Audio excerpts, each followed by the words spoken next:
this boss twice. Whoa! No! Not again, dude! That's even worse than yesterday! What is this shit?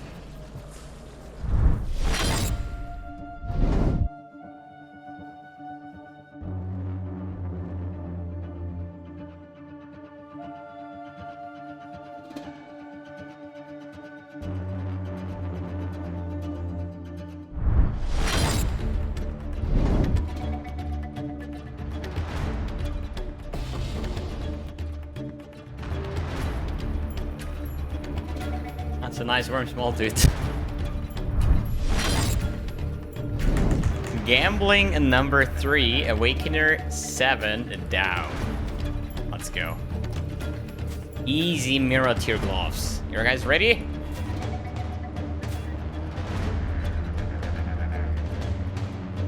Hold resistance, only 6 life. That's not that good.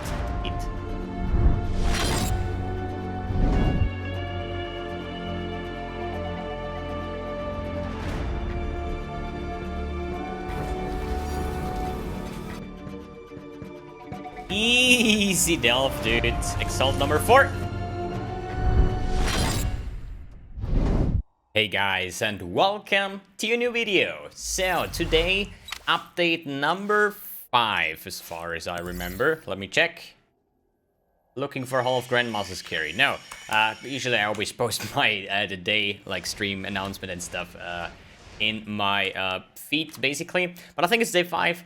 And we did some nice progress. So as I was saying yesterday, we have only one mission left, which is finishing the Atlas, kill Awakener on level 8. And I was at 24 Watchstones, now I am on 28 only, okay?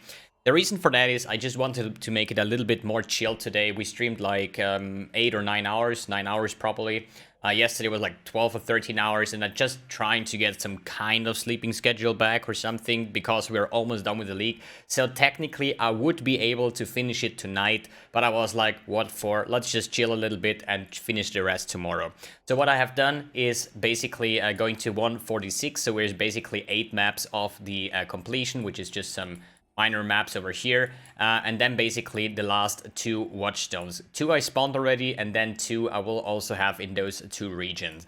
And this is something I want to talk about today, my current Atlas strategy, why I'm only farming Awakener 2 and only these 2 regions alive, and I revamped my whole gear. So today, no harvest footage, because I'm basically, all I did was just resetting my garden again, basically, right? Just having a bunch of tier 1 seats basically left and right, like 30 storages on every single site, right? So no tier 2 seats, no tier 3 seats or anything like that. Look at this. The storages basically, because what I want to do, once I have Awakener 8, I want to only grow high tier seats. Only seats tier 14 plus to get the best out of it. So that's why I'm currently chilling and just using all my life force to get like pylons. I think I have like 300 pylons, 50 of each collector. I have 150 dispersers and close to 300 storage tanks, right? Or 250. So fair enough to make 100% efficient, complete garden once we're done with the league start. That is probably for me tomorrow. Good. So those are the points, the Atlas strategy that I'm currently running, and basically the gear revamp and that. So I would say for today's map showcase, since we ran high tier maps, yesterday we were in Delve. So today we're gonna just kill a Conqueror, I would say, because I just spawned one. D&D/D&D, always forget this in the videos, dude. So as I said, today we're gonna make a Conqueror. This is the Conqueror number 28. No, actually 29, 30, 31, 32, yeah. So number 29, this is Awakener level 2 at the moment. It doesn't really matter at this point. We're just about to finish the last 2 stones. But in the end, I mean, I could technically put in all this Watchstone, but it's just, for me, at the moment, a waste of time. Most important thing is that we have in this region our 4 Watchstones, what we have here, so we can safely get the next Watchstone. And then I want to talk about the why I am actually unsocketing all the rest of my Watchstones, right? So build pretty much stayed the same. We did have some upgrades. So finally we got rid of all these 1 chaos items that I had on League Start, which like, my gear was really rough, right? We are now res capped on Chaos. We are now reserving Malevolence, Pride, Flesh and Stone, and Dread Banner. So I'm using everything now based on the mana reservation, some changes on the skill tree. And then we have a vulnerability on hit ring. This is something I adapted today. So I spent like pretty much about, as I said in the start, it was like 1 chaos per item slot. Now it's about 20-30 chaos per item slot. The helm was like 50 chaos. So we are getting to a quite nice state over here. We're currently level 93, so everything fine on that one as well.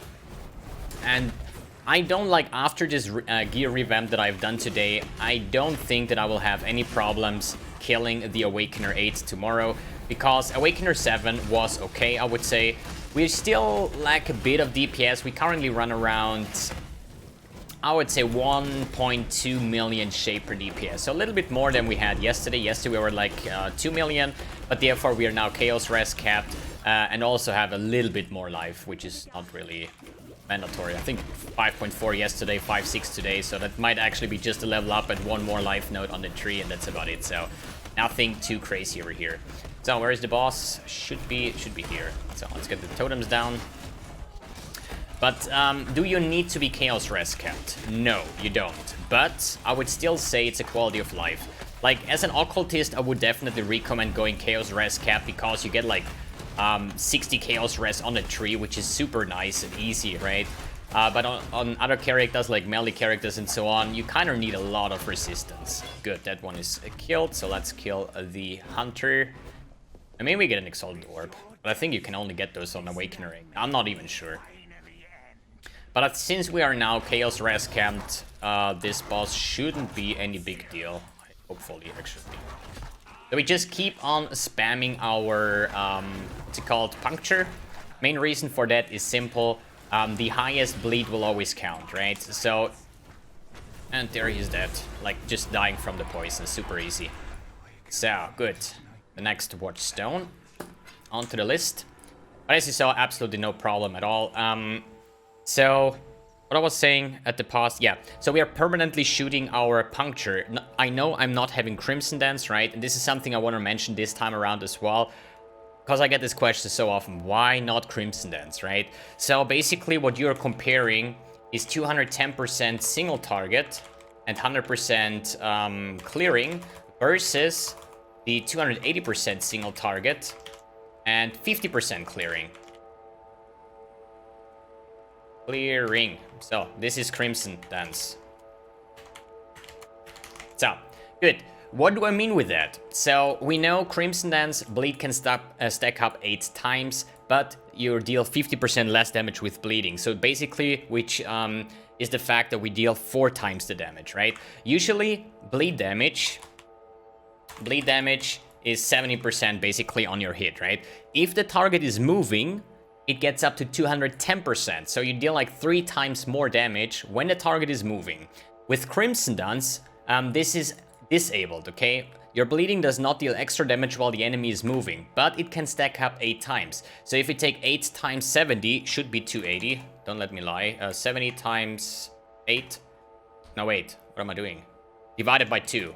Yeah, good. Because half of the bleeding damage, right? So that basically means if you stack up bleed 8 times with Crimson Dance, you deal 280% damage, which is more than this one. That's true, right? But when the enemy is moving with normal bleeds, you have 210% damage, and this is why we have Ensnaring Arrow. So Ensnaring Arrow makes the target, once this totem shoots, the target moving, although it stands still, for example, right? This is very handy for Cyrus, for example, because Cyrus, like, never moves, right? He's either, like, standing there shooting his beams or casting whatever, or teleports around, right? So you basically never have the 210%. But if you place those totems and they snare him, basically, he counts as moving, so he gets the full 210%. And for clearing, all I do is run around and shoot 1 single split arrow, and then I keep on moving, right? So with Crimson Dance, we know that your bleed damage is halved, right? So my split arrow will do only 50% damage. And if I compare the quality of life over here, I'd rather take this one, because Puncture, like 8 bleed stacks, right? 1, 2, is pretty much 1 attack per second almost. So that means I need like 8 seconds to get my maximum bleed DPS, although when I spawn my totems and shoot once, I instantly have my 210%. So yes, in the long-term run, if I would do 1 minute straight damage on a single target, I would probably deal more damage with Crimson Duns. But this way around, it's just better for clearing, and I have instantly my DPS, and it's better for almost all scenarios, right? Crimson Dance, I would say, is only cool if you have like Rain of Arrows, for example. I would probably do it because there is so many projectiles falling around, so you can stack up the bleed quite fast. And for example, Lacerate, attacks that are like super fast, multi-strike, something like that, then yes. But for this build with Puncture and Split Arrow, as explained, I don't see a reason why I should do that, right? Let's talk about Asylum as well, right? Because I get this question also like quite a lot. When will I finally switch to Asylum?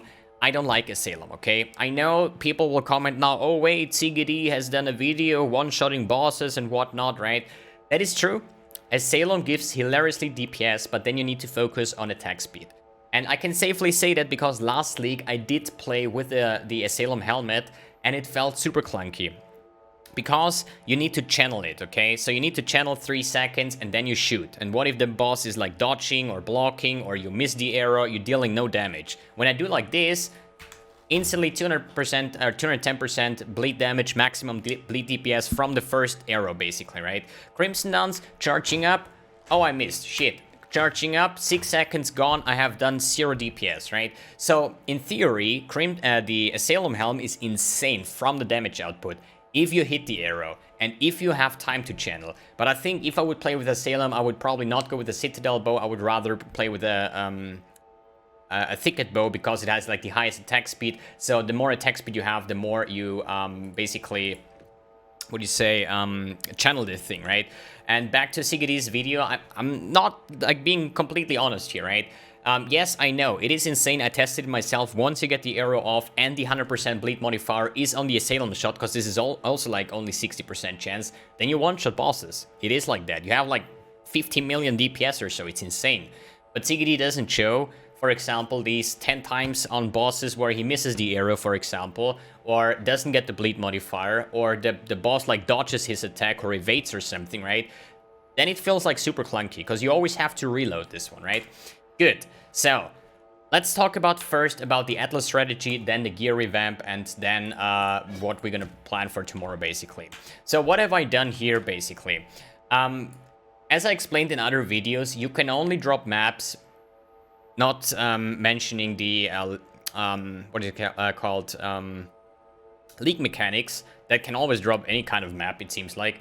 But when you're mapping, you will always be able to drop maps that you have on your Atlas based on the typical map drop factors, basically, right? So what I do here is, these two are the only 2 regions where I have Conquerors left and where I can pick up the Watchstones. That means, region number 1 over here, I have obtained all Watchstones. Here is wall, here is wall, here is wall. So these 2 are the only thing. Here I miss red and here I miss blue and yellow, for example, right? So these are the only 2 regions. And the problem that I had is I was dropping so many maps, high tier maps basically, that are just not from the region. So I'm farming over here and I drop maps from like Tyrn's End, over Laxa Joris, over Glenach Cairns, dude. It's just... I hate it because I just need to target farm this location for the Watchstones. I don't need maps from this region, right? So what I did is I was removing every single Watchstone out of the other regions because these are the only 2 that I want to farm. Yes, I know my Awakener level gets down to 2 at the moment, but I don't care about that. Facing the fact that I only need to spawn these Conquerors. Once we have the last remaining Watchstones, then I obviously will socket those back in. I get back to Awakener 8, and then I will talk to Sana to spawn Cyrus, and then he will be Awakener 8, and from that point on we will strictly play Awakener 8, right? So I've done this one.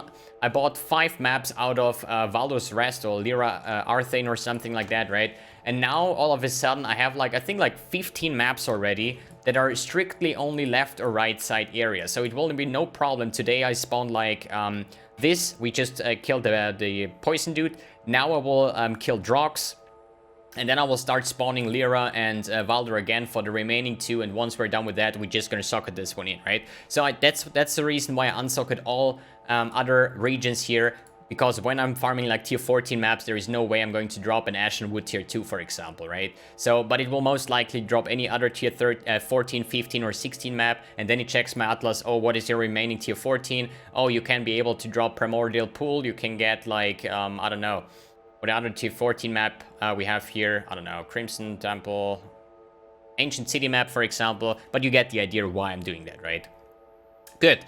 Talking about that. So, gear upgrades. Today I actually did quite some upgrades. So you remember yesterday in the video we were still running my 1 Chaos gloves, my item level 37 belt, my item level 45 helmet. It was time to revamp that, because I had some of my maps, like 8 modded tier 16 maps, where I just died, you know? It was hilarious, dude. I just hated it. So I changed to this cluster over here that I mentioned yesterday, getting 100% ailment immunity. Today, after switching all of that gear, I was like 200 chaos in total, basically. We are now, first of all, ailment immune, because we switched away from that cluster. Now we have like 90% chaos resistance, so I'm chaos res capped, ailment immune. We have the, we also reserve now Pride because of the helmet enchant and the mana reservation on our amulet. And we also have now a vulnerability on hit ring. So let's go over every single item slot that I changed today, just talking about what was the highest priority. Starting with the helmet. So I was checking for a helmet with Malevolence, Mana Reservation, Pride, or Flesh and Stone. All of those 3 should work, right? Once you have this, plus the Malevolence or Pride, both are 50% aura, so it doesn't matter which one you take. Amulet, and then I respect a lot of life nodes over here and spec above this side and get here the mana reservation nodes. And since I'm using an Enlightened 2 at the moment, I was forced to scale into Champion of the Cause, because this gives another 4% mana reservation, right? This is just quality of life. I could reserve it without that as well, but somebody needs mana for shooting arrows, right? So it has like 30 mana cost at the moment with like -9 on the ring, so basically it's like over, like close to 40 mana cost each shot, right? And you only have 60 mana at the moment with those points. So without those, I'm probably can shoot 1 time and then I need to wait like 5 seconds until my mana naturally reaches up if I didn't hit something, right? So that was the first aim, and that's why I prioritized the helm over boots, belt, rings, or something like that, right? So what was I looking here is I want to have the helm enchant, life, and an open suffix. And you can do that if you go to PoE trade, for example. We can just search the same helm again, right? So what I did here is make a new group, say count. I want to have 1 out of this region, which is either like Pride, mana reservation, that's the highest is 15. Then Malevolence, violence, there you go. 15, or Flesh and Stone is, I think, 30. This is one of those has to be true, and then I want to have 2 maximum life, and I want to have suffix maximum 2. So why do I only want to have 2 suffixes? So I can craft chance to avoid elemental ailments, right? I have this on my helmet crafted and on my gloves. So these 2 here give me the 50% that I was lacking basically with unspecking this cluster. But as I said, as I mentioned yesterday, those 8 points are too much to get, right? So here crafted is 50%. Then here we have another 20% is 70%, and the Shaper boots that I mentioned yesterday.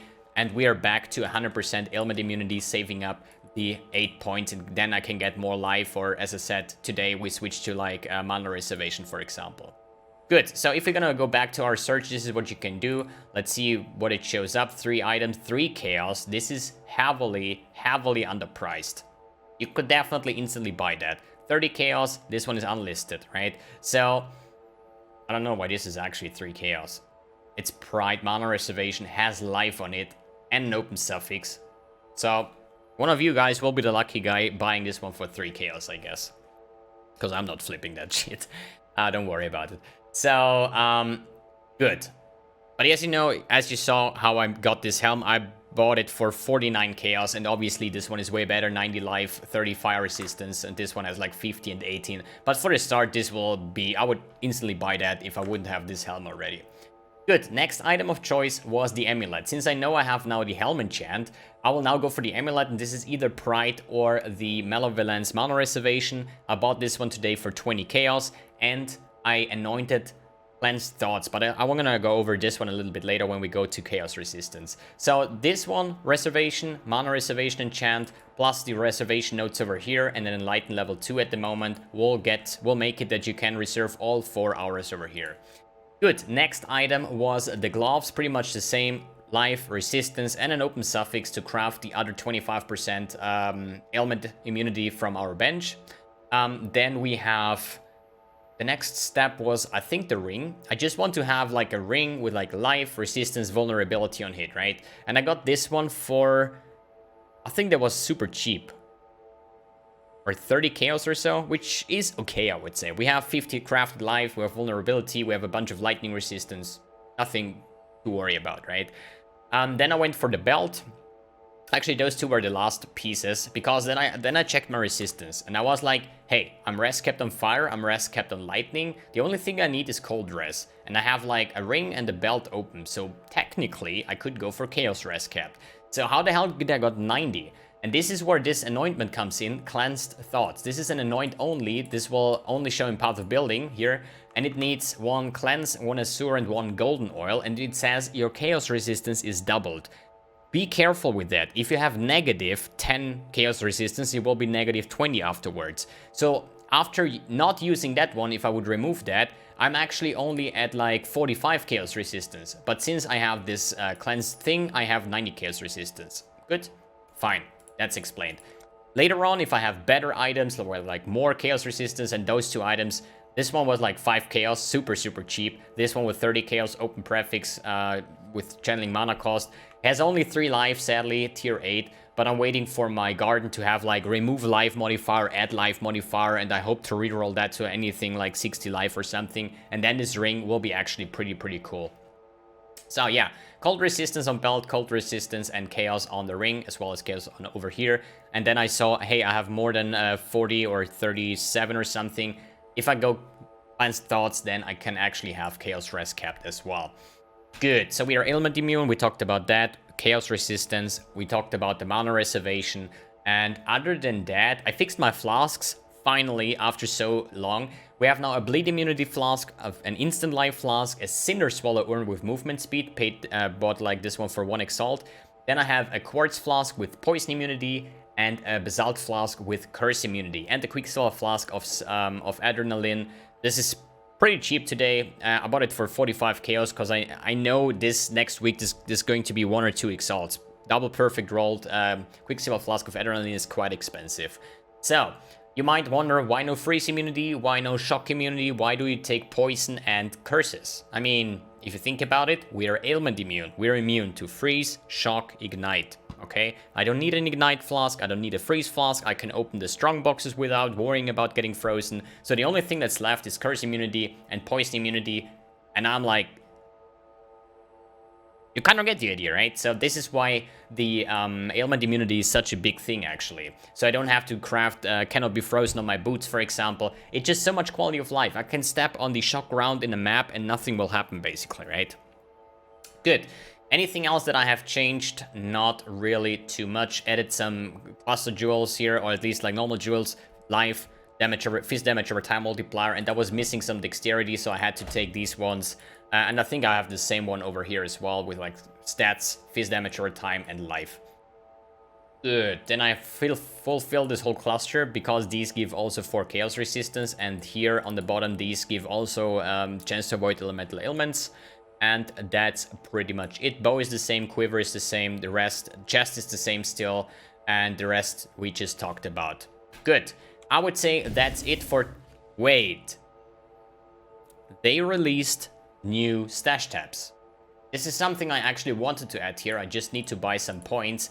Once again, it's not like I purchased 200-300 points already this league. Or a little bit more. So, buy points. They released some new stash tabs, and we're gonna check them out right now. So, let me quickly make this purchase here. Buy stash tabs. Or these points. How much is it? I think 100 points actually only. And this is actually something I really appreciate on GGG's side, actually. that the stash tabs is a lot of quality of life. You guys are gonna agree with that, right? So if you have like a different looking helm or something, like who cares, you know? Somebody likes it, somebody doesn't, right? But stash tabs are quality of life, and guess what? Stash tabs, 40 points. It's $4 basically for a stash tab, right? So I really like this, that all the things that are really not necessary but quality of life are actually the cheapest things in the shop basically. So here we have the bundle paying $10 for all three. We have a Blight stash tab, Delirium, and Metamorph, and we're gonna check them out right now. So buy now, select points. No, actually I just bought points. There you go. New League stash tab bundle purchase. Good. Let's check them out, I guess. They're always gonna line up at the end, so we're just gonna move them over here and gonna fill them up. So here we have our Metamorph tab with all the Metamorph samples basically. With we can store like 5, 2, 4, 6, 8, 10, 2, 4, 6, 8, 10. So we can store 50 of brains, eyes, and whatever, and we have finally a slot for catalysts, which is super great. So I would say we have one with catalysts over here, and we have one tab with organs. So I'm always like getting extra separate stash tabs, and we can fill in the first ones. Oh, obviously stacks up 5,000 times, hopefully, like on the other stuff. And yeah, I mean, you can put in an item here for crafting or for catalysts or something like that. Nothing too special, actually. But I just appreciate it when we have stash tabs where we can actually stack up these things, you know? Because it feels like the old days. Remember when you didn't have a currency tab? Where sorting your chaos looked something like this. Where you said like, okay, here is my chaos, here are my chromatics, here are my jewelers, you know? Stash tabs are quality of life, and I would definitely recommend getting your hands on those. But yeah, that is the Metamorph tab. Then we have here the Delirium tab. There is actually nothing too special here. It's just some map slots, I guess. Let me check if I have a map somewhere here.